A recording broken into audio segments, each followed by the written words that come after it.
Hey, this is Shawn Austin in conversation with Joe Leary.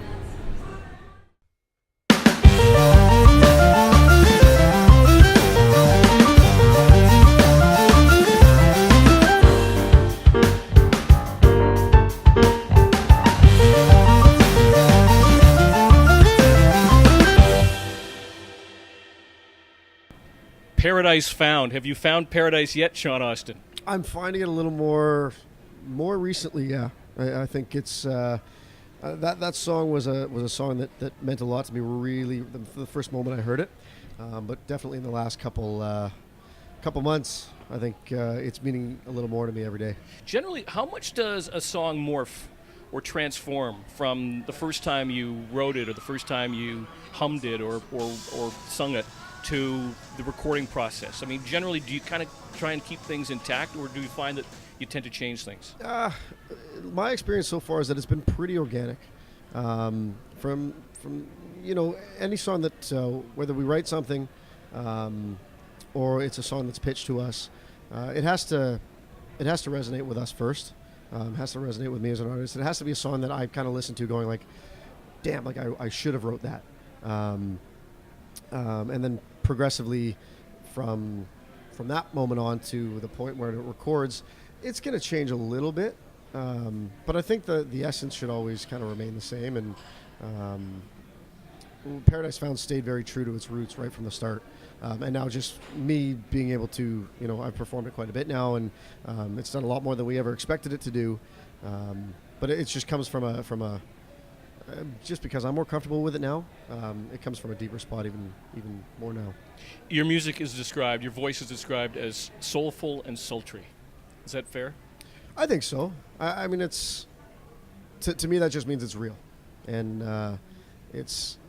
I come from the bar and restaurant scene, and I'm very used to doing the long 3-4 hour nights, and I'm known for my grit and my rasp in my voice, and that's just that comes from a lot of Jack Daniels and a lot of not treating my voice very well. But I think naturally it's one of my signatures and kind of lends to my sound. Anybody on the way up has had audiences of everything from one, or I should probably say from none to 1 to 100 and beyond. Does the bigger the crowd jack up the performer more, or does the smaller the crowd give you more opportunity kind of to mess around and sort of branch out a bit?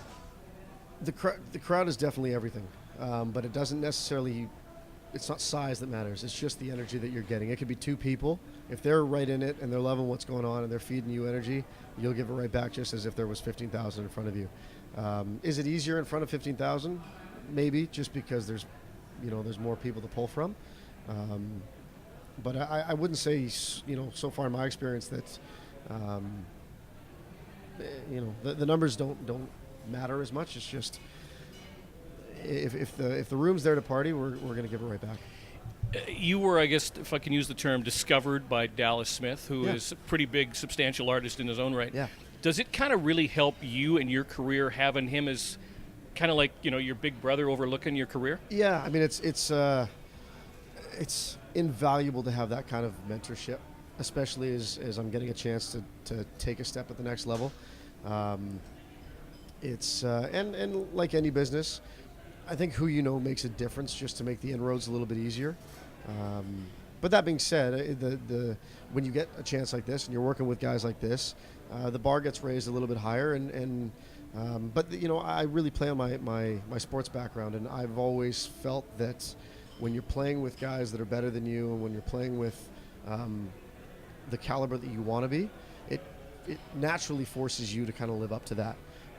So 2017 has been probably one of the largest musical learning curves of my life, both creatively and on a business sense.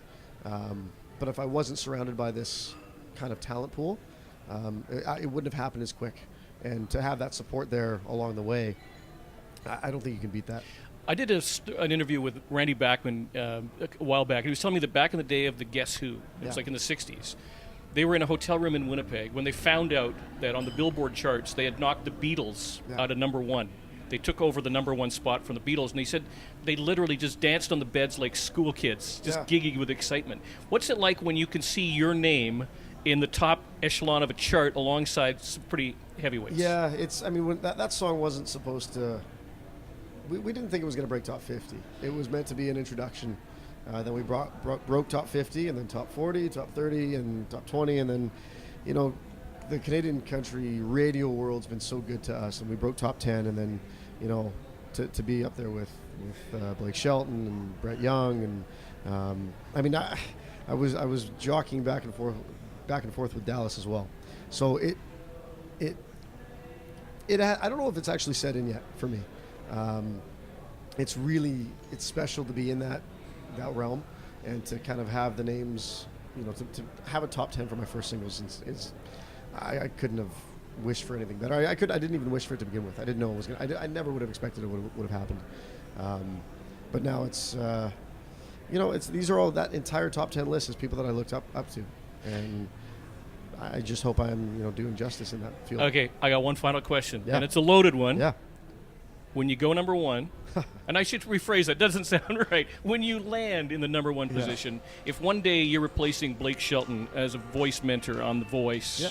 and I come calling, has the number changed? Can I still get through to you, or is it one of those, no, you got to deal with these people? My whole life up to this point has been based on relationships and personal relationships. I think from a very young age, my family's just instilled keeping those relationships strong and always staying very humble and very grounded.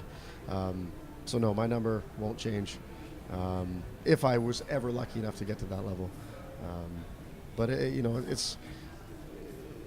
it takes so. I've learned this year. It takes so many people and so many shoulders to get a chance to do anything like this, and we don't know where it's going to go. But the last thing I would ever do is turn a back or a shoulder to somebody that's helped me along the way, because it's without fans, without supporters, without friends, this doesn't happen. So it's the simple answer is no. That won't change.